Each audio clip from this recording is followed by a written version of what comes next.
kitabnya perlu dipertanyakan deh, Mas. Apalagi yang Kododi itu yang saya ingat banget tuh yang saya kaget banget itu Kododi ini 1 Yohanes 5 ayat 7. Iya, yang yang ayat tidak asli. Ayat tidak asli. Saya tanya dong ke pendeta saya waktu waktu lagi kelas katek tuh. Saya tanya, "Kamu dapetnya dari mana?" Kan ada tuh yang di tafsirnya di aplikasi. Ada tafsirnya saya download. Ada tapi bukan di HP yang ini. Oke. Kasih lihat ke pendeta. Kasih lihat, set. Ini kamu dapat dari mana? Gini. Iya Pak, itu apa ya? Nggak dijawab. Oh. Terus pada bilang teman-teman saya kelas katek lain pada bilang, ini mah keluar dari topik. Maksudnya saya kan awal masuk kelas katek kan katanya boleh tanya apa aja kata mama saya kan. Nanti kalau mau tanya apa itu terserah, apalagi yang dondi-donditan itu.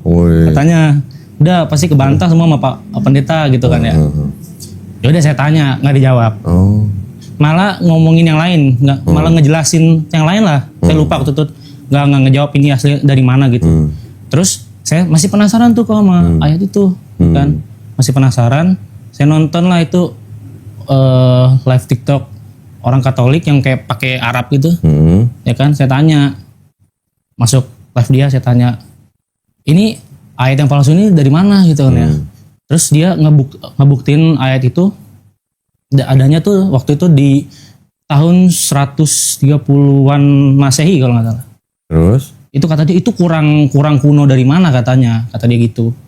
130 Masehi? Iya. Di kanon aja belum. Tahu di kanon maksudnya? Tahu. Jadiin Bible gitu? Iya. Kanon aja kelar tahun 397 Masehi. Ini 130 mau berarti abad kedua? Dokumen apa dia nggak bilang? Oh, dia nunjukin, saya lupa itu artikel dari mana, terus dia nunjukin apa ya, kayaknya Bapak Gereja ya apa gitu yang mengkutip ayat itu di tahun 130 Masehi. 130 berapa gitu saya lupa. Udah, nih. Berarti udah ngeliat ini dong. Udah ngeliat. Gak usah baca lagi. Gak usah baca lagi. Tapi mau lihat letaknya, tetap mau lihat kok. Iya, bentar ya. Ini ada Bible namanya New International Version. Ini juga punya Kristen loh ya. Nah ini. Ini juga ada catatannya seperti itu, tapi pendek catatannya. Gak seperti ini ya. Kalau ini kan panjang. Ini ada catatan begini nih, yang paling bawah nih. Yang di garis bawah nih. Coba. Alvin apa Boy sih panggilnya enak ya? Alvin aja ya, Alvin ya.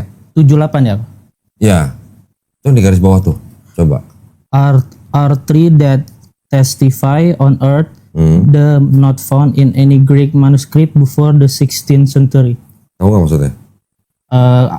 Manuskripnya tidak ditemukan. Tidak terdapat di dalam manuskrip Yunani sebelum abad berapa? 16th century. Abad ke-16 ya. 16. Berarti tahun berapa? Kira-kira tahun 1500-an. 1500-an ya Pak. Sebelum itu nggak ada. Kalau ada yang bilang 130, pengen lihat saya dokumennya.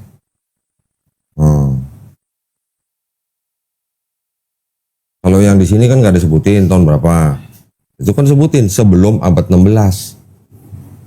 Sebelum abad 16 berarti sebelum tahun 1500-an gitu. Bible lo yang ngomong, bukan gue lo. Iya kok. Ya. Terus setelah di TikTok, setelah itu waktu selesai itu, oh ya udah mungkin udah terjawab lah ya. Tapi masih kepikiran kok. Maksudnya saya lupa nanya itu website apa gitu loh. Saya lupa nanya. Sekarang kan logikanya gini, Vin. Kalau misalnya yang diomongin orang di TikTok itu benar, orang itu sama yang nyusun Bible ini lebih tahu mana kira-kira? Yang nyusun Bible. Ini kan, kenapa nggak ditulis di sini? Adanya baru tahun 130 Masehi misalnya gitu, kayak orang itu ngomong. Logikanya aja gitu kan. Sedangkan di sini berani-beraninya bilang ayat ini pasti tidak asli. Yang ngomong dia, bukan gua. Ini kan yang ngeluarin bukan satu orang, satu lembaga. Namanya Lembaga Biblika Indonesia. Ini ada tulisan ini. Lembaga Biblika Indonesia. Kalau yang Bible-nya Alvin itu kan LAI. Iya. Lembaga Alkitab Indonesia. Ini Lembaga Biblika Indonesia. Memang teks perjanjian lamanya dia ngambil dari LAI. Ya. Tapi catatan-catatan itu berasal dari LBI. Bentar.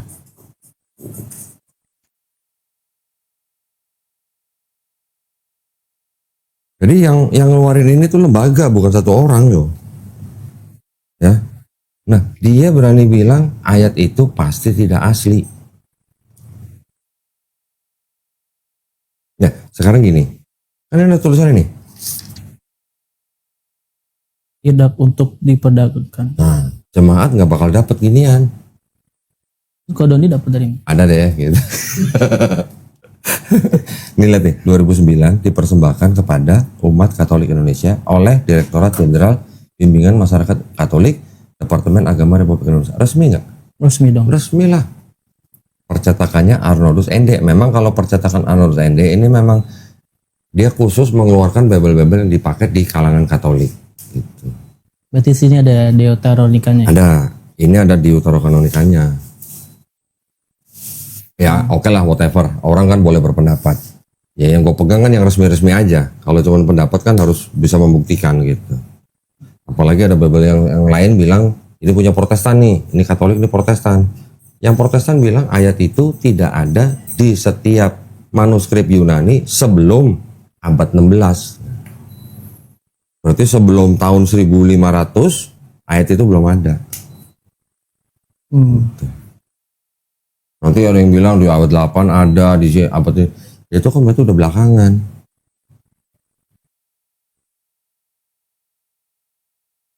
Habis itu, habis nonton TikTok itu gimana? Habis nonton TikTok itu ya udah kok kepikiran aja terus. Itu tahun 2000 berapa? 2003 apa? 2024 awal. Oh 24 awal. Iya. Hmm. Yang nonton itu. Tambah malas ke gereja atau gimana? Nggak bisa kan hari Rabu. Jadi itu saya ikut kelas katekisasi dari bulan April kok. Oh. Nah dari situ Berapa bulan katekisasi? hampir 10 Lama juga. sampai Januari 2025. Oh, sampai Januari kemarin? Iya. Baru kelar? Iya. Lah kok malah kesini? Iya. Baru kelar katekisasi malah kesini gimana? Baru kelar katekisasi. Gitu. Berarti dari 2023 tuh Alvin ini terus apa namanya mikirin terus berarti? Mikirin terus yang ayat nggak asli itu sama ya ketuhanan-ketuhanan yang ada dalam Alkitab lah. Apa kayak Tuhannya tuh konsepnya tuh kayak gimana kalau dalam Alkitab gitu loh. Tapi waktu katekisasi lulus. Widih, berarti anak pinter dong. Ranking berapa gak tahu? Pokoknya kayak nilai saya menengah deh, nggak tinggi-tinggi amat. Oke, terus jadi setelah itu gimana? Ya setelah apa? Setelah katekisasi? Ya udah kok biasa aja lagi. Soalnya waktu itu sempet ya, kayak saya tuh ngeraguin Kristen kok. Kayak saya tuh mikir ya, saya tuh orangnya paling takut. Mungkin kita semua lah ya, kita semua paling takut mati masuk neraka. Kalau dalam konteks apa Kristen ya kok, kan kalau di Kristen itu harus mempercayai Yesus sebagai Tuhan dan Juru Selamat, ya kan. Kalau enggak itu ya udah masuk dalam dosa masuk dalam neraka gitu. Ya, ya. Roma 10 ayat 9 tuh. Terus? Nah habis itu juga yang ngomong kan Rasul Paulus. Ya. Paulus ini orang yang ngaku dia ketemu Yesus, ya kan? Melihat cahaya, mendengar suara. Melihat cahaya, mendengar suara dan bertaubat, kan? Terus waktu itu Kodondi bilang kalau mau ngikut Yesus tuh ya kayak gitu, nggak makan babi, disunat, puasa. Terus kayak ada tuh yang Shema Israel, Adonai Eloheinu, Adonai Echad. Kan maksudnya kalau Shema Israel, Adonai Eloheinu, Adonai Echad kan dengarlah orang Israel, Tuhan itu Allah kita, Tuhan itu Esa. Kan ada kata kitanya ya kok ya. Nah itu saya bingung sama kata kitanya. Berarti kan buat Yesus juga. Buat semua dong. Buat semuanya. Iya, berarti Tuhannya Yesus sama Tuhannya bangsa Israel kan sama. Iya. Yesus ngajarin doanya gimana? Yang Bapak kami. Bapak kami kan? Iya, Bapak kami. Bukan Bapak kamu kan? Bener gak? Bapak kami berarti bapaknya murid Yesus dan bapaknya Yesus kan sama. Iya. Berarti Yesus punya bapak. Gitu kan? Iya. Ada lagi nih, kayak gini nih. Sekarang Yesus ngomongnya begini nih, ini jelas banget. Sebenarnya kurang jelas, apa aku juga bingung loh. Ayat 25, Matius 11:25. Pada waktu itu berkatalah Yesus, aku bersyukur kepadamu, Bapa, Tuhan langit dan bumi, karena semuanya itu Engkau sembunyikan bagi orang bijak dan orang pandai, tetapi Engkau nyatakan kepada orang kecil. Nah, Yesus ngakuin ada Tuhan, ya kan? Iya. Berarti jelas nggak? Bapa itu Tuhannya Yesus berarti.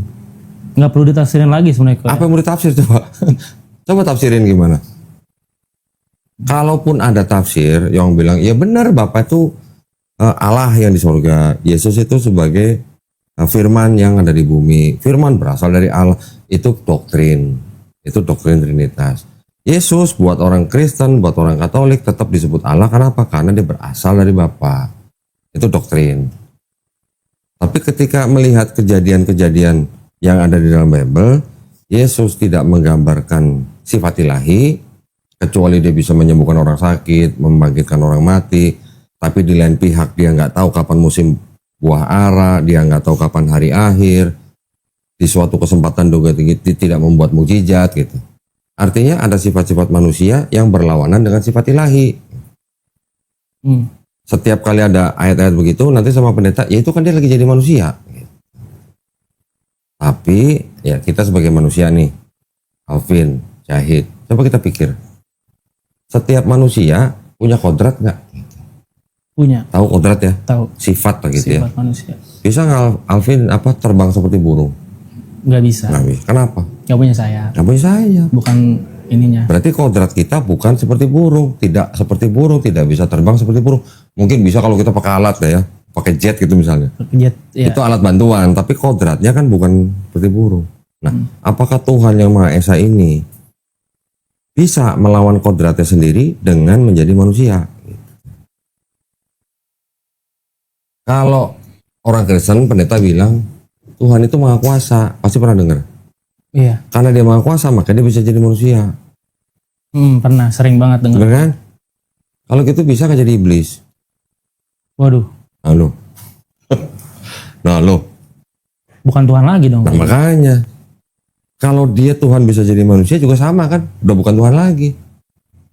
Kalau Tuhan itu bisa jadi iblis juga udah bukan Tuhan lagi. Karena apa? Karena sifatnya manusia sama sifatnya iblis ini bertentangan dengan kodratnya Tuhan yang Maha Esa. Bener sih. Ya kan? Kan Tuhan Maha Suci, Tuhan Maha Baik, Tuhan Maha Benar. Nah kalau manusia apa Maha Benar, Maha Suci, Maha Baik? Enggak ada mahanya. Nah itu. Kan nggak bisa Tuhan yang maha menjadi yang tidak maha. Itu kalau nggak salah kalau kata Pak Pendeta saya itu 100% manusia, 100% Tuhan katanya. Itu hasil konsili Kalsedon tahun 451 Masehi. Gereja menetapkan Yesus sepenuhnya Tuhan, sepenuhnya Allah atau Tuhan. Itu hasil konsili, hasil muktamar gitu. Hasil kesepakatan bapak-bapak gereja abad 5. Gara-gara konsili itu ada gereja yang pecah, nggak setuju, jadi gereja timur. Oh, Yang setuju jadi gereja Pentarki. Gereja Pentarki ada di Roma, Alexandria, Yerusalem, Konstantinopel, Antiok. Abad 5 tuh. Abad 11 baru pecah Katolik dan Ortodok. berarti Katolik Ortodok belakangan. Baru abad 11. Jauh banget. Tahun 1054 tuh ada bagannya tuh. Wih, ini apaan? Yang bikin itu PhD loh. Ini ya kok. Ya, ini, yang ini nih. Nih gue kasih lihat nih. Audionya oke nggak Tok? 1054 tuh. The Great Schism, Roman Catholic Church, Ecumenical Patriarchate of Constantinople. Ortodok tuh. Katolik, Ortodok Timur. Nah, ini waktu habis konsili Konstantinopel, Kalsedon ya, pecah tuh. Ada yang menjadi gereja Timur.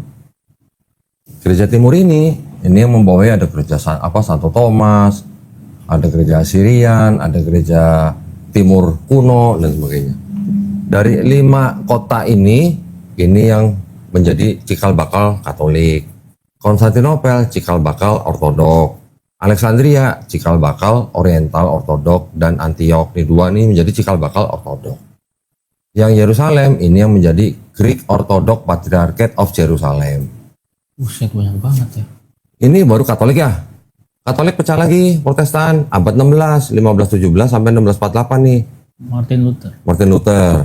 Di sini baru pecah lagi, ada Lutheran, ada Anglikan, ada Reform, ada apa lagi nih?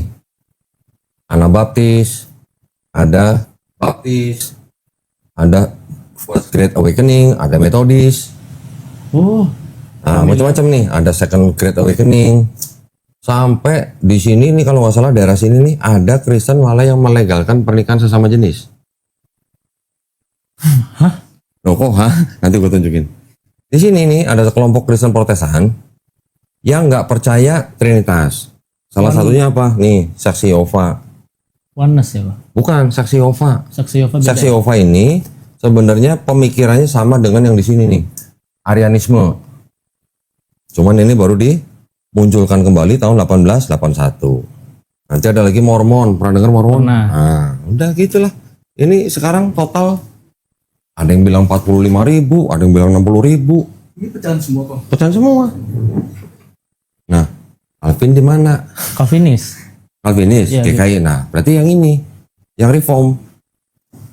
Ini Reform. Ya, nanti Reform ini timbul menjadi ada yang Presbyterian, ada yang Reform ini, ada yang macam-macam tuh Reformnya. Nanti di sini baru salah satunya adalah Calvinis. Pernah tuh di tugas katekisasi kok. Itu disuruh apa? Jadi tuh kayak ngejelasin apa? Kayak tata ibadahnya, terus apa namanya perjamuan kudusnya kayak gimana. Itu tuh jadi waktu itu saya dapat yang Anglikan. Oh, Anglikan. Tahu Anglikan kenapa? Bisa timbul Anglikan kenapa tahu nggak? Nggak tahu. Raja Henry ke-8, Raja Inggris dulu punya istri lebih dari satu. Salah satunya mandul. Raja Henry ke-8 minta izin ke Vatikan untuk menceraikan istri yang mandul. Ditolak sama Vatikan, nggak boleh cerai. Ya, daripada gue ditolak, gue tetap mau ceraiin, akhirnya dia bikin sendiri gereja Anglikan namanya. Oh, ini berarti yang baru ya, kok gereja baru. Iya, Raja Henry ke-8. Jadi isinya tidak hanya semua mengenai teologi, tapi juga ada unsur-unsur politik, ada unsur-unsur kerajaan dan sebagainya. Oh, jadi nggak sepenuhnya teologi ya, Pak? Ya, kalaupun ada perbedaan teologi, bedanya tipis-tipis. Contoh, Calvinis kan? Calvinis percaya dengan apa? Takdir. Gak tahu deh. Nah, ya ada tuh di Calvinis ada salah satu poin yang diambil oleh Calvinis adalah mereka percaya predestination namanya gitu. Takdir gitu ya. Ya itu bedanya tipis-tipis. Nanti ada yang mengedepankan Roh Kudus, misalnya Pantekosta atau karismatik, ada bahasa roh. Gitu. Bahasa roh kan cuma ada di karismatik doang, yang lain nggak Iya, ada. nggak ada. Mama saya GKI ada. GKI nggak ada. Nggak ada. Biasa Tapi Roh karena Kudus. mamanya ikut sama temen yang karismatik, pasti bisa bahasa roh. Saya waktu itu lucu nih. Bener nggak? Waktu itu saya lagi apa? Nyetir. Sama mama saya lagi nyetir kan. Terus mama tuh gereja mana sih sebenarnya? Mau ngikut GKI apa gimana sih? Soalnya kan kata pendeta gereja yang lain tuh hati-hati sesat gitu. Nah, kenapa bilang begitu? Berani-beraninya satu gereja menyesatkan gereja yang lain gitu. Cuman beda teologi tipis-tipis, sesat, bidat gitu. Buat Katolik, Alvin di gereja GKI itu bidat. Buat Protestan, Katolik itu bidat gitu. Katolik sama Ortodok aja bedanya apa? Selain manajemen gerejanya ya, selain pemimpinnya ya. Ortodok bilang Roh Kudus itu berasal dari Bapa saja. Katolik bilang Roh Kudus itu berasal dari Bapa dan Anak. Gitu. Bedanya kan tipis berarti kan? Iya. Pecah segitu gedenya.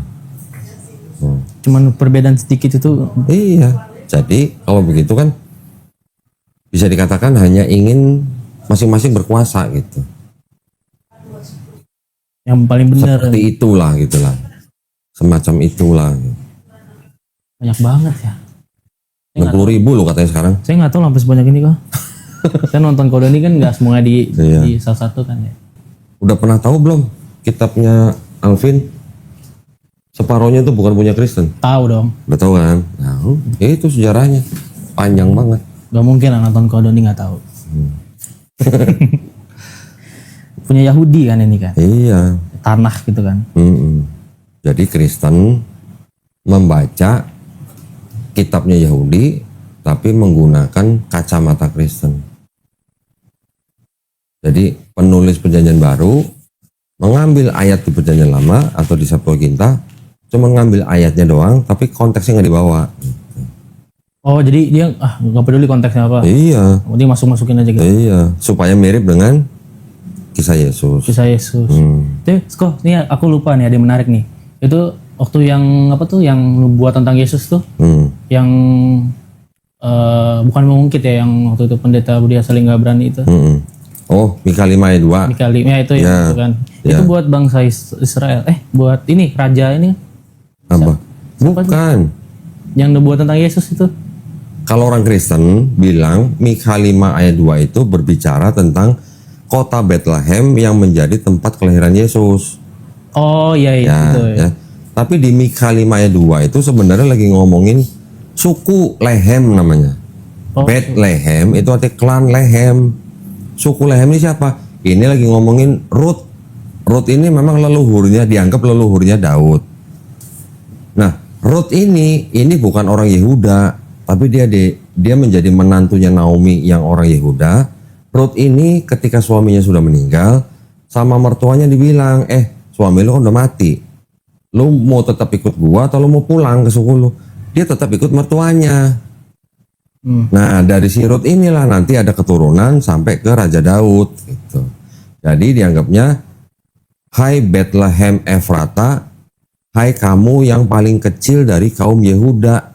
Maksudnya apa? Rut yang bukan orang Yehuda ini, karena dia tetap ikut mertuanya Naomi, dia disebut kaum yang paling kecil dari Yehuda. Nah, dari dia itulah nanti ada keturunan Daud. Dari Daud inilah dianggap nanti keturunan Mesias yang akan datang. Mesiasnya siapa yang akan datang? Nggak tahu, belum datang. Buat orang Yahudi, belum datang. Tapi harus dari keturunan Rut, Daud, Salomo. Keturunan Mesias itu harus ini gitu. Bukan lagi ngomongin kota Bethlehem jadi ke tempat kelahiran Yesus gitu loh. Itu cuma gara-gara penulis Matius, dia nulis di Matius 2 ayat 6, dia ngutip ayatnya Mika 5 ayat 2, cuma ngambil ayatnya tapi nggak tahu konteksnya. Konteksnya ini lagi ngomongin Rut gitu. Dari keturunan Rut ke Daud lewat Salomo, nanti itulah keturunan yang melahirkan Mesias yang menjadi raja bangsa Israel. Kapan? Entar. Kapan? Ya nanti, nggak tahu kapan gitu. Tunggu firman Tuhan turun gitu katanya. Bukan Yesus. Keturunannya gimana? Hah? Keturunannya berarti lanjut terus nih kan? Iya, jadi di orang Yahudi percaya Mesias yang akan datang itu harus keturunan Daud melalui anak yang Salomo, bukan anak yang Nathan. Nanti mereka bilang, ini yang pertama ya, harus keturunan Daud dan lewat Salomo. Yang kedua, Mesias yang akan datang itu harus benar-benar manusia, bukan Tuhan jadi manusia. Nggak ada orang Yahudi percaya Tuhan bisa jadi manusia gitu. Walaupun cuma firmannya doang itu nggak ada yang percaya. Jelas kan? Bilangan 23:19 buka. Jadi itu benar-benar anak manusia hasil persetubuhan badan suami istri. Oh, suami istri. Kata orang Yahudi. Yang ketiga, Mesias yang akan datang itu nanti dia datang ketika semua orang sudah tidak mengangkat senjata. Artinya di seluruh bumi udah nggak ada perang, udah masa damai gitu. Ya, sekarang masih ada perang nggak? Masih. Yesus lahir masih ada perang nggak? Masih. Mesias yang akan datang itu nanti ketika dia datang, semua manusia di bumi sudah mengenal Hashem. Hashem itu siapa?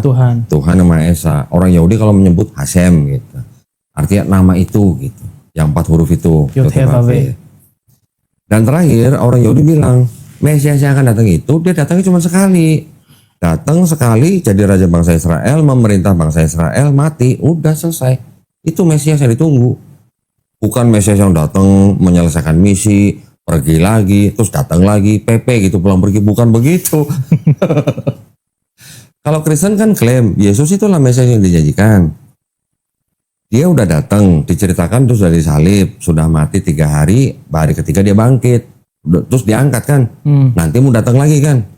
Nggak ada konsep Mesias begitu di dalam kitabnya ya, tanah.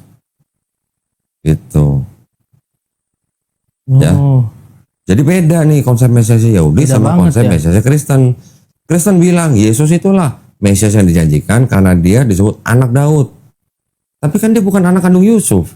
Oh, bapaknya ya? Iya kan? Iya, iya. Anak ayah tiri kan? Ayah tiri. Yang keturunan Daud kan Yusufnya, bukan Yesusnya. Teman aku kalau nggak salah bilang Maria juga keturunan. Tapi lewat Nathan.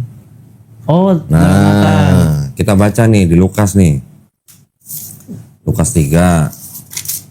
Ini orang Kristen bilang bahwa Yesus itu keturunan Daud karena Maria juga keturunan Daud. Ya kan, Lukas 3 ayat ini, ketika Yesus memulai pekerjaannya, ia berumur kira-kira 30 tahun dan menurut anggapan orang ia adalah anak Yusuf, anak Eli, terus sampai ke Daud kan. Iya, Tapi sebelum Daud siapa nih? Nathan. Nathan, bukan Salomo kan? Bukan. Nah, yang Salomo siapa? Yusuf nih. Kalau ini Matius 1 ayat 1 sampai 17. Di sini kan ada Yakub memperanakan Yusuf, suami Maria, yang melahirkan Yesus yang disebut Kristus. Ini kan Yusuf nih. Iya. Sampai ke Daud. Ini kan ada Daud nih. Mana Daud? Isai. Nah, ini Daud, ya kan? Daud memperanakan Salomo. Jadi dari Daud ke Salomo ke Yusuf, baru Yesus. Jadi yang keturunan Daud melalui Salomo Yusuf, bukan Maria. Tapi Yusuf kan ayah tirinya Yesus, bukan ayah kandung. Kalau ayah tiri, berarti Yesus kan anak adopsi. Iya. Kalau anak adopsi, menurut tradisi Yahudi, untuk mengakui kesukuan itu nggak diterima. Harus anak kandung. Asal kandung. Harus anak kandung, karena apa? Untuk menentukan seseorang diakui ini orang Yahudi atau bukan, itu dilihat dari darah ibunya. Tapi untuk menentukan dia suku apa, harus dari darah ayahnya. Nah, ada di sini syaratnya. Bilangan 1 ayat 18. Bilangan 1 ayat 18 nih.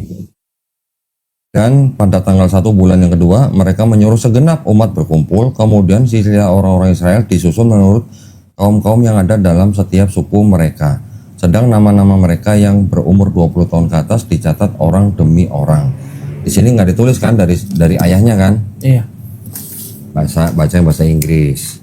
Ada tulisannya. Beda. Terus ini nggak ada. Makanya nih kita tunjukin aja, kita lihat aja.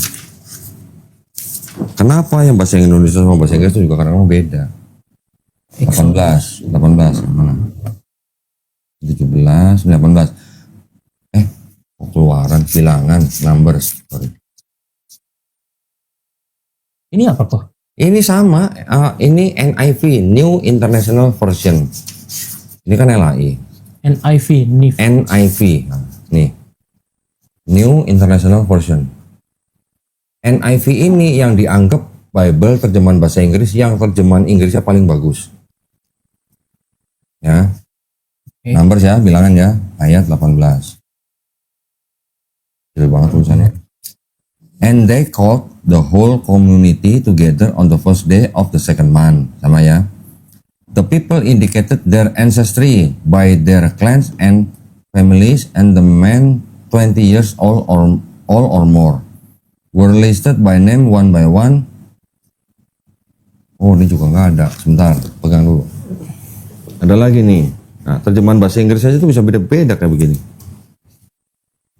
Kok bisa beda-beda gitu ya kok? Nah, emang tahu King James Version itu LGBT? Tahu. Tahu. Dari kodon dia. Baik Nih. kan dia. 18 ya, numbers ya. And they assembled all the congregation together on the first day of the second month. And they recited their ancestry by families, by their fathers' houses. Mungkin ada father's house. Ya, berarti istilahnya beda. Tapi kalau dibilang fathers' houses maksudnya apa? Dari darah ayahnya. Dari darah ayah. Iya. Ini yang dipakai sama orang Yahudi untuk menentukan bahwa orang bisa dianggap nih suku apa harus dari darah ayahnya. Kalau untuk menentukan dia Yahudi atau bukan, dari darah ibunya. Banyak orang-orang di Manado ternyata keturunan Yahudi. Keturunan Yahudi. Dari orang-orang Belanda yang dulu datang. menikahi orang-orang perempuan-perempuan Manado, menikah punya anak, ternyata orang-orang Belandanya tuh punya darah Yahudi. Oh dari mana kalau kayak gitu? Ada, mereka bisa ngecek DNA lah kayak gitulah. Jadi Buset, dicek dari ibunya, neneknya nikah sama siapa, orang Belanda, orang Belanda ini siapa gitu, bisa ketahuan. Anda gue punya temen orang Yahudi dari neneknya. Tapi bagaimana mau menentukan mereka suku apa? Nggak bisa. Itu Nggak tahu. campur-campur. Mereka hanya bisa diakui, oh iya ini ada keturunan Yahudi, tapi nggak bisa menentukan dia suku apa karena nggak tahu nggak ada dari darah ayahnya. Nah, Oke. jadi standar Mesiasnya Yahudi sama standar Mesiasnya Kristen beda. Beda banget malah. Beda banget. Kan kalau di Kristen itu Yesus lahir tanpa bapa kan. Ya, Waktu itu kan Roh Kudus turun. Waktu itu Roh Kudus menemui Maria. menemui Maria. Terus katanya bahwa engkau akan melahirkan seorang anak laki-laki dan engkau akan menamakan dia Yesus. Ya. Jadi sebenarnya ini antara Yahudi, Kristen dan Islam, sebagian besar Yahudi cocok dengan Islam. Yahudi juga tidak cocok dengan Kristen. Islam juga ada yang tidak cocok dengan Kristen, tapi juga ada yang cocok sama Kristen di Islam. Contoh, Kristen Yesus Kristus, Islam Isa Al-Masih. Al-Masih sama Kristus itu sama. Nah ya, contoh lagi, Kristen percaya Yesus mau datang lagi. Iya. Islam juga percaya Jadi Nabi Isa mau datang lagi. Gitu. Bedanya kita tidak menyembah Yesus, Kristen menyembah Yesus, Yahudi boro-boro ngakuin Yesus. Gitu. ditolak mentah-mentah. Ya, ya. 1:18. Nih, kalau di Yahudi lebih jelas lagi. 18 nih. Apa ini? Oh ini Ibrani ya? Ini Tanakh. Coba baca. They They gather together entire assembly on the first of the second month, and they established their genealogy according to their families, according to their father's household. Itu lebih jelas lagi. Darah ayahnya. Oh di sini tapi nggak ada ya kok? Yang di LAI nggak ada, darah ayahnya nggak ada. Yang tadi di sini juga istilahnya beda. Ini tadi istilahnya pakai apa ya? Nggak ada sih.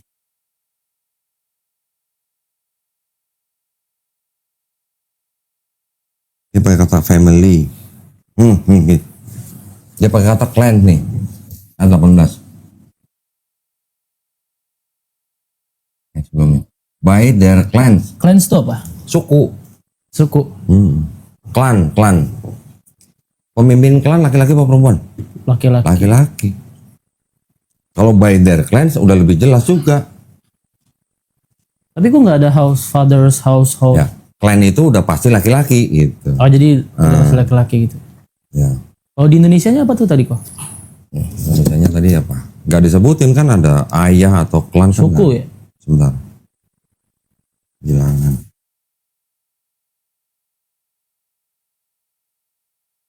Nah iya, setiap suku.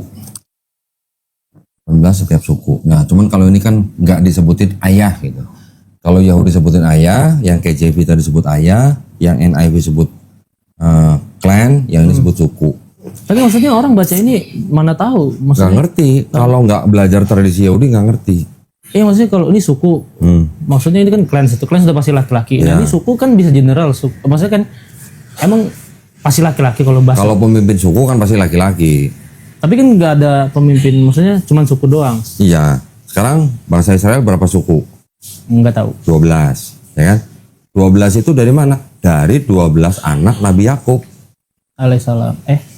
Nabi Yakub alaihissalam nih, ya kalau di sini Nabi Yakub aja. Yakub punya anak 12 dari 4 istri. Punya anak laki-laki 12, punya anak perempuan 1.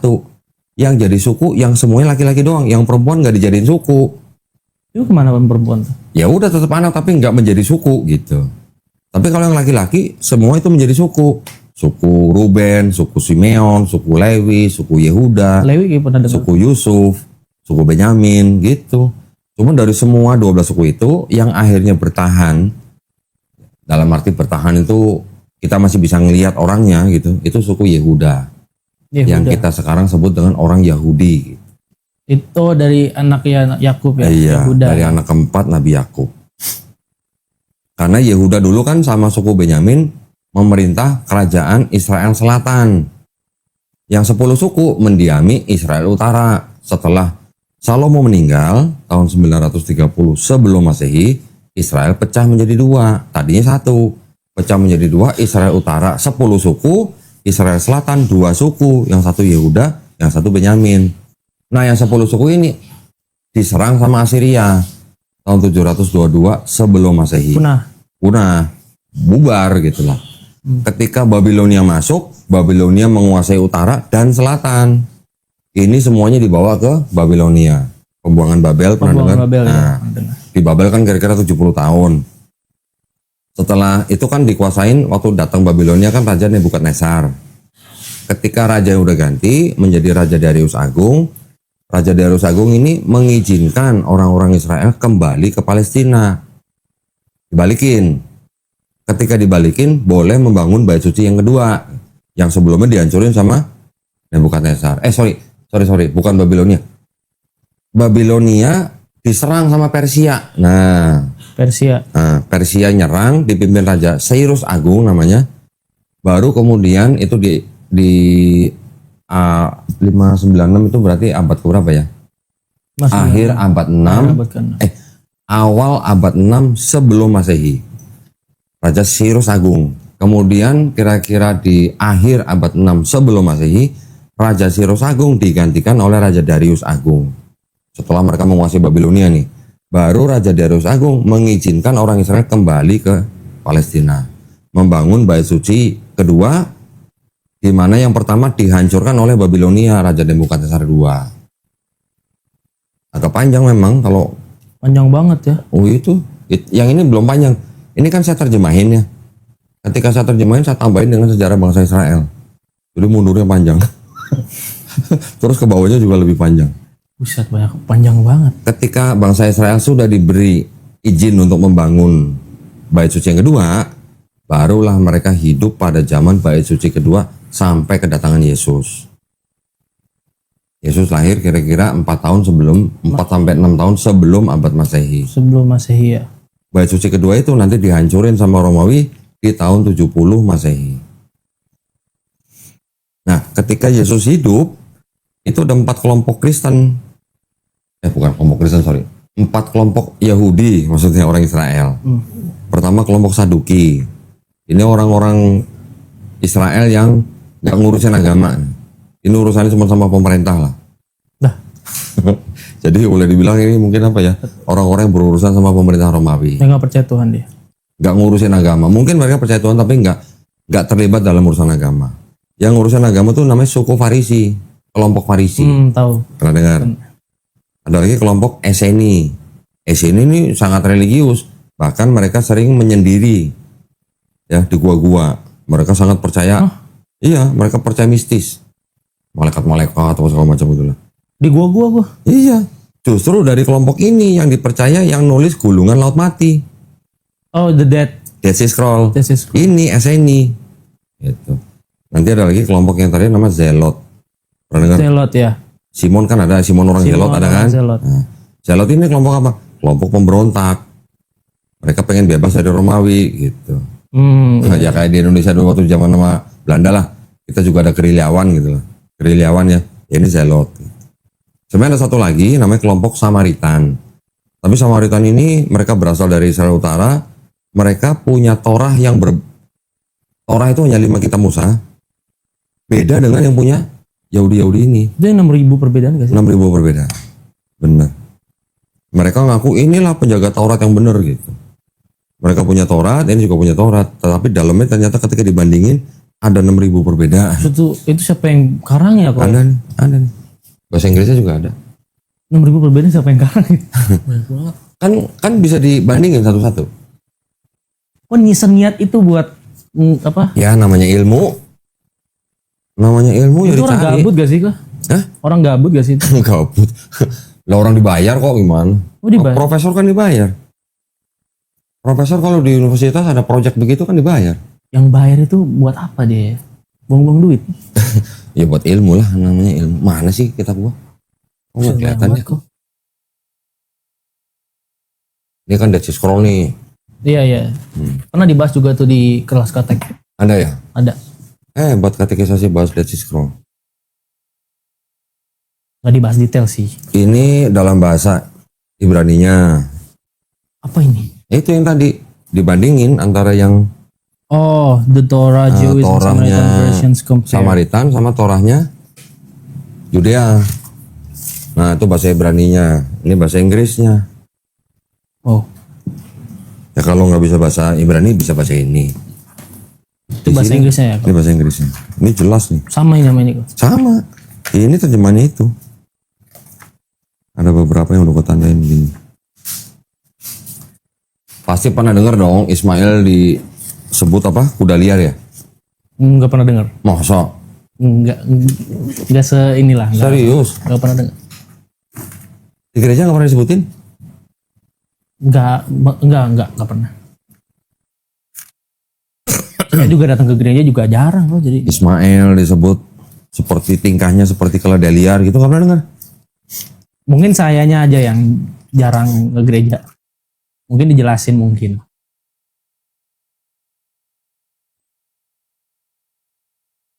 Kejadian 16 ayat berapa nih? 12. Seorang laki-laki yang lakunya seperti keledai liar. Demikianlah nanti anak itu tangannya akan melawan tiap orang dan tangan tiap orang akan melawan dia. Nih, Dan ya. di tempat kediamannya ia akan menentang semua saudaranya. Karena ini diterjemahkan dari tanah. Dan ini kan yang kalangan Yudea atau Yerusalem kan. Ini ada beda ternyata sama Samaritan tuh. Yang ini Yudea, yang ini Samaritan. Coba tolong terjemahin. Lu bahasa Inggris dapat berapa di sekolah? Kalau ngomong-ngomong kayak sama temen online di Discord tuh bisa-bisa ya, cuman nggak sampai gini-gini lah. Ya ini cuma beberapa kata aja yang Coba perlu ditranslate diterjemahin. kali ya. Iya. Di foto ya. Coba kali. Yang mana sih kok ini ya? Ini sama ini. Oh ini compare-nya. Iya. Oh keluar gimana caranya? Oh ini dia. Nah, lah. Ia akan subur karena manusia, tangannya akan menyertai setiap orang dan tangan setiap orang akan menyertainya. Subur ya. Tangan orang akan menyertainya ya. Bertolak belakang nggak sama ini? Iya, melawan Nah, udah gitu dibilangnya kan keledai liar kan? keledai liar. Nah kalau di sini apa nih? Karena iya Kalau yang ini sama ini. Kalau yang ini punya Samaritan. ini Samaritan. Nah, yang ini apa? Wild man, manusia liar atau keledai liar. Sama yang ini. Jadi Ismail, anaknya daripada Abraham, digambarkan sebagai manusia liar. Manusia liar. Dia akan menjadi apa namanya? Berantem melulu gitulah, tukang perang gitu. Kalau pendeta bilangnya gitu. Oh, Tapi yang Samaritan bilang apa? Dia orang yang subur, keturunannya banyak. Karena 12 raja di Arab Saudi itu adalah keturunan dari Ismail. Maka di sini fertile, subur. bertolak belakang banget ya. Ya kan? Merah banget. Nah, makanya ada pandangan semacam negatif dari kalangan Kristen kepada orang Islam karena apa? Dianggap keturunan Nabi Ismail. Ishak Ismail gitu. Ishak kan dianggapnya ke Kristen, Ismail Islam. Islam. Orang Islam dianggap suka perang karena ikut tingkah lakunya Ismail gitu kan. Karena di sini disebut Ismail tingkahnya seperti kuda liar. Kuda liar. Tangannya akan melawan orang akan melawan dia gitu. Tapi ini Taurat Samaritan beda. Iya. Beda banget. 6.000 perbedaannya. Berarti tuh buat orang Yahudi tuh bidat juga dong. Gimana ya? Sesat juga. Ya karena mereka jumlahnya sangat sedikit. Yang orang-orang Samaritan ini sampai sekarang jumlahnya paling cuma 700 sampai 800 orang. Sampai sekarang. Sampai sekarang masih ada. Di mana kok itu? Di Palestina. Masih ada di Palestina. Coba lu Google Samaritan gitu. Samaritan. Pernah denger sih? Oh, Gitu. yang Dan, asli gitu. Ya. dan yang mereka pegang cuma 5 kitab Musa. Kejadian Quran Imam Ahmad bilang ulangan. Gak ada yang nabi-nabi, gak ada yang ketuvim, gak ada. Yang dipegang cuma 5 itu aja. Sampai sekarang masih ada kok. Masih ada. Ya, ini kitabnya masih ada. Oh itu, ini mereka bacainnya gimana? Baca. Nih, perhatiin nih.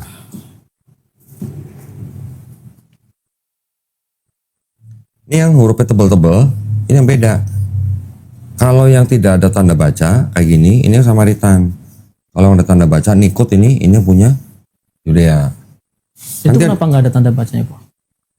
masih zaman dulu. Zaman dulu memang belum ada tanda. Tanda baca itu dibuat setelah udah berapa abad setelah Masehi untuk memudahkan orang yang tidak bisa berbahasa Ibrani belajar bahasa Ibrani. Oh itu ya. Seperti huruf Arab lah, huruf hijaya Arab.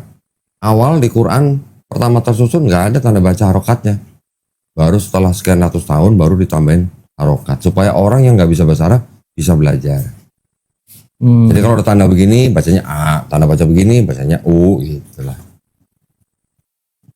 Ini kok kan apa? Kalau nggak salah tuh yang apa namanya tuh yang aku mau nanya juga nih yang waktu nubuatan tentang Yesus tuh yang bapak gereja tuh Origen, apa? Origen, Lucian, Hesisius. Nah itu kan sempat nanya sama Pak Pendeta kan ya tentang, saya nanya, Kodondi bilangnya gini waktu itu. Nah, kata Pak Pendeta hahaha gitu, ngetik hahaha. Terus dia nggak jawab apa-apa, cuman ngirim apa Wikipedia tentang apa ya kalau nggak salah tuh Origen. Terus saya pencet, ini kok nggak, maksudnya nggak di highlight yang mana gitu. Cuman ya udah saya mager baca juga kok jadinya. Jadi dia nggak mau jelasin, dia cuma kasih link doang. Iya, saya makanya mau nanya tuh yang diubah tuh yang mana kok? Yang diubah. Udah tahu kan Septuaginta kan? Tahu dong.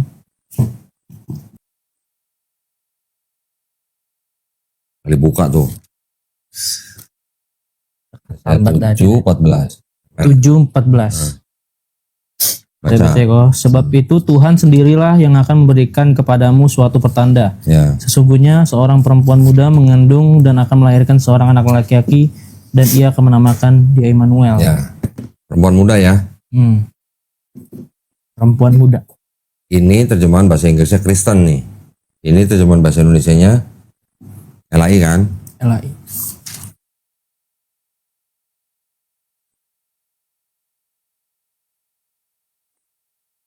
Ini yang Kristen nih. Yesaya 7:14, coba baca. Therefore the Lord himself will give you a sign. Behold, the virgin shall conceive and bear a son, and shall call his name Immanuel. Di situ apa? Virgin. Di sini apa? Perempuan muda. Virgin sama perempuan muda sama nggak? Beda. Kenapa yang di situ perempuan muda, yang di sini virgin? Mereka menerjemahkan dari dua manuskrip yang berbeda.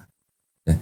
Kalau yang ini kan lebih jauh, lebih banyak beredar di seluruh dunia nih, yang KJV nih, ya kan? Kenapa dia menerjemahkan virgin? Karena dia ngambil dari Septuaginta. Ini Septuaginta, di sini ada tulisan apa nih? Ini ada tulisan begini ya. Ini bacanya Parthenos.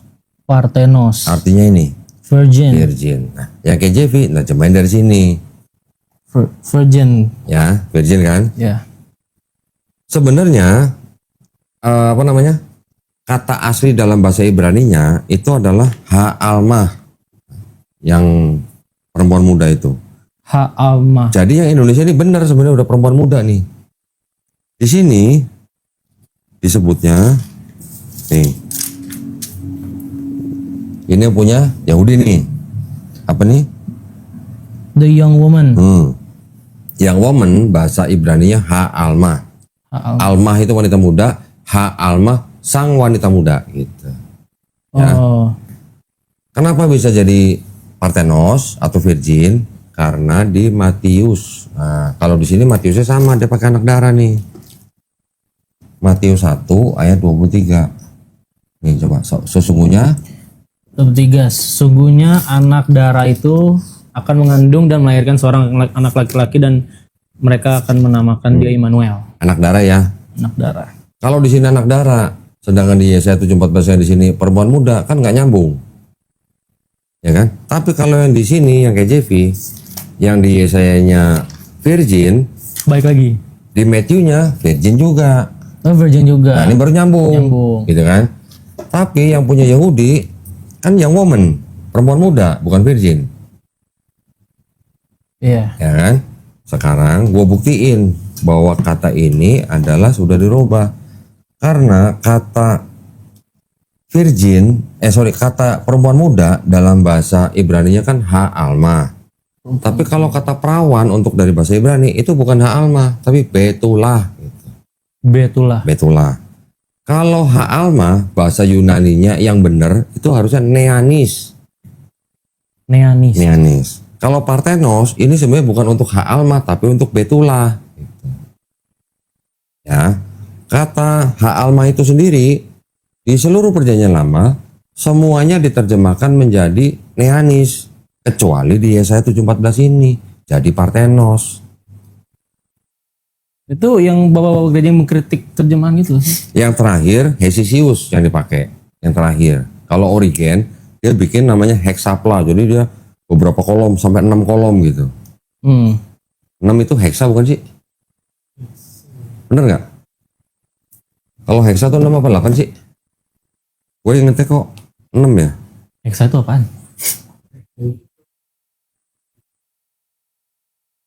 Hexa lah, book by Origen. Tuh.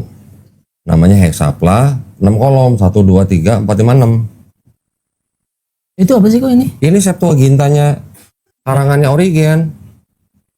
Bukan, katanya kan diterjemahin katanya. Iya, jadi Origen menerjemahkan ulang Septuaginta yang sedang beredar menjadi versinya Origen disebutnya hexapla. Karena ada 6 kolom. Nah, nanti di abad berikutnya ada bapak gereja namanya Lucian juga begitu. Abad ke-3 kalau nggak salah. Jadi dari antara mulai abad ke-2, 3, 4 yang terakhir di sama Hesisius. Yang Lucian juga bikin menerjemahkan Septuaginta juga versinya Lucian.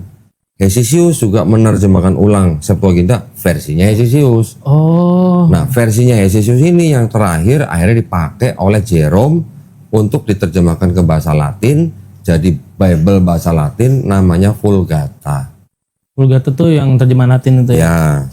Nah, barulah dijadikan perjanjian lamanya Kristen di akhir abad 4 di Konsili Kartago tahun 397. Jadi perjanjian lamanya Kristen di abad pertengahan abad pertama sampai kedua kan udah punya perjanjian baru.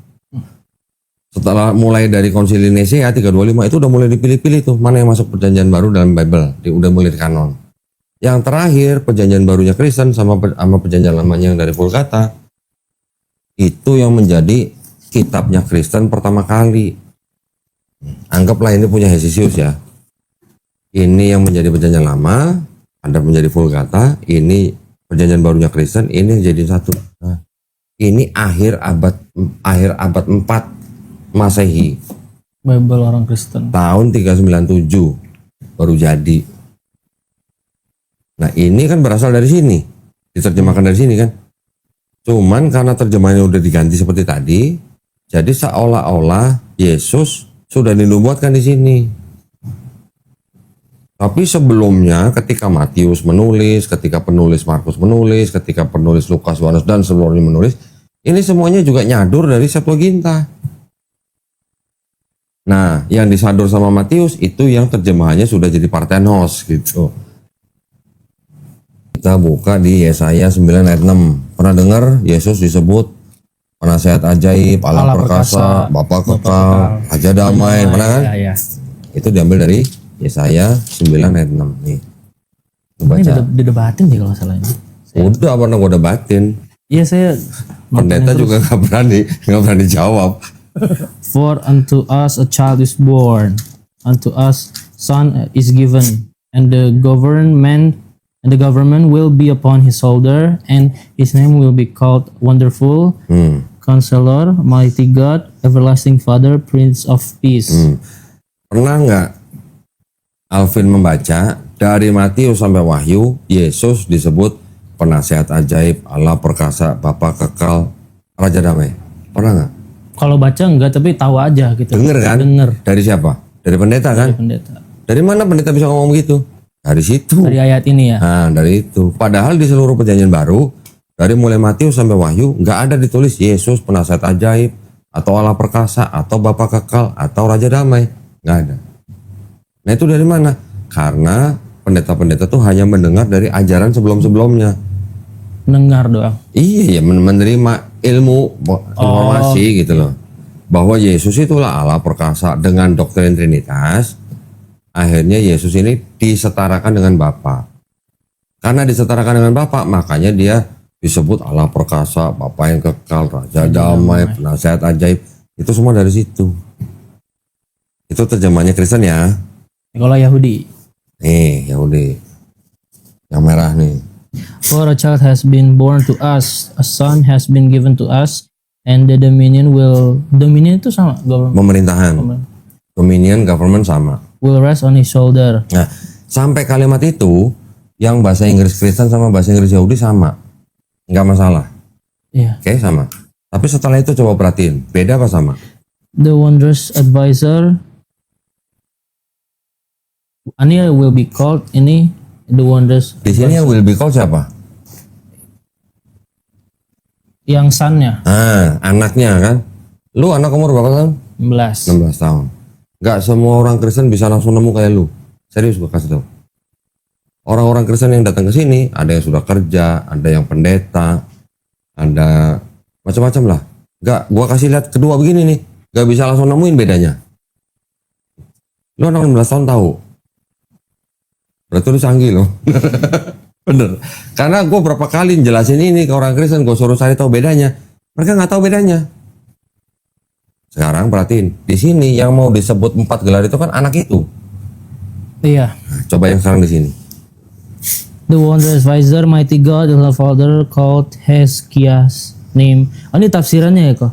Ya, yang dalam kurung tafsiran, tapi anggap aja nggak ada.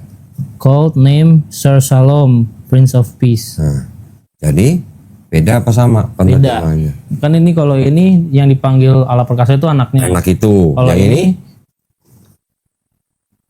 Ini ngomongin berarti tentang ada 3 gelar, nyebut anak itu 1 gelar, kan gitu? oh iya. Iya kan ini kan setelah and the dominion will be on his shoulder kan. Setelah itu kan tiba-tiba ada gelar wondrous advisor, mighty God, eternal father, called, Menyebutnya nama anak itu Sir Shalom, Sar Salom. Raja. Jadi kalau di sini anak ini mendapat 4 gelar, di sini anak itu dapat 1 gelar. Beda. Yang 3 gelar itu gelarnya Tuhan, menyebut anak itu dengan 1 gelar, Sir Shalom. Sar Salom. Nah, baru ada tafsir di sini Raja Hezekia dalam kurung. Makanya di sini called Hezekiah's name Sar Salom. Oh, ini buat Buat Raja Hezekia. oh, ini buat Yesus. Iya dong, orang Kristen kan bilang itu buat Yesus. Nah, ini ada tafsir nih, ini ada tafsir Yahudi nih. Mereka saling kenal ya. This wondrous salvation took place in the days of the child of Ahaz, the righteous king Hezekiah, whom God, the wondrous advisor, mighty God, eternal father, called Prince of Peace. Jadi terjemahannya nih, penyelamatan yang ajaib ini mengambil kesempatan pada zaman anak daripada Ahaz, yaitu Raja Hezekia yang baik, yang mana Tuhan sang penasihat ajaib, sang Allah perkasa, sang Bapa yang kekal menyebut Raja damai.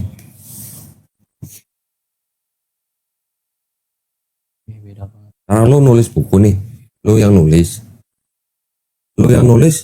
yang berhak menafsirkan siapa? Lu atau Syahid? Saya dong. Ya, lu dong, yang lu yang nulis. Tahu-tahu bukunya dipakai sama Syahid, tapi ditafsir sama dia. Tempeleng lah. Tempeleng lah, tapi dia udah dilindungin sama tentara, gimana? Lu nggak bisa apa-apa. Seperti itulah Oh, Yahudi yang sekarang. jumlah Yahudi yang sangat kecil itu yang dia nggak bisa marah karena udah nggak di belakang udah tentara Ya, Romawi. gimana mau marah, orang dia udah digandeng sama tentara Romawi, lu mau mati gitu, mau nempelin dia, lu mau mati gitu. Di belakang dia udah tentara Romawi sama kaisar Romawi gitu. Ibaratnya dia Kristen gitu lah.